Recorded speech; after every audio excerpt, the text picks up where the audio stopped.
Bismillahirrahmanirrahim. Assalamualaikum warahmatullahi wabarakatuh. Sampurasun.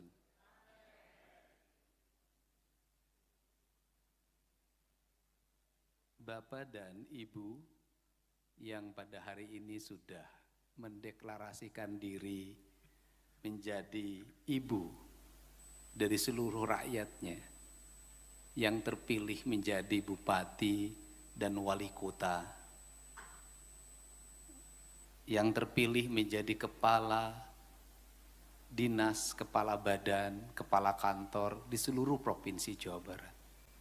Dan ibu-ibu semua yang ditetapkan menjadi ketua tim penggerak PKK Kabupaten Kota dan Dekranasda seprovinsi Jawa Barat.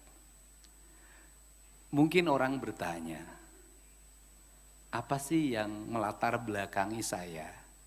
Energinya nggak pernah mati, hidupnya nggak ada capeknya.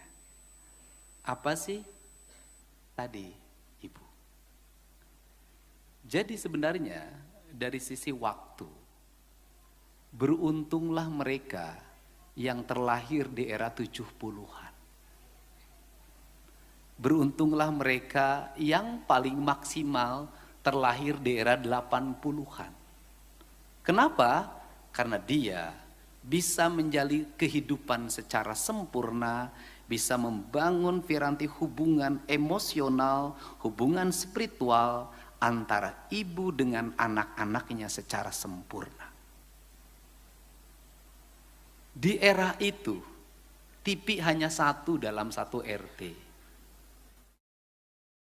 Di era itu, mobil adalah sesuatu yang sangat mewah yang tidak mungkin dijangkau. Di era itu, motor sesuatu yang mewah yang tidak boleh dijangkau. Di era itulah ibu dan anak-anaknya bisa hidup bersama, saling mencurahkan diri dalam jiwa dan rasanya. Di era itu tidak ada blender. Karena di era itu tidak ada hair dryer. Di era itu tidak ada mesin untuk membuat kue dari listrik. Justru di era yang serba manual itu, manusia hidup dalam keadaan bahagia.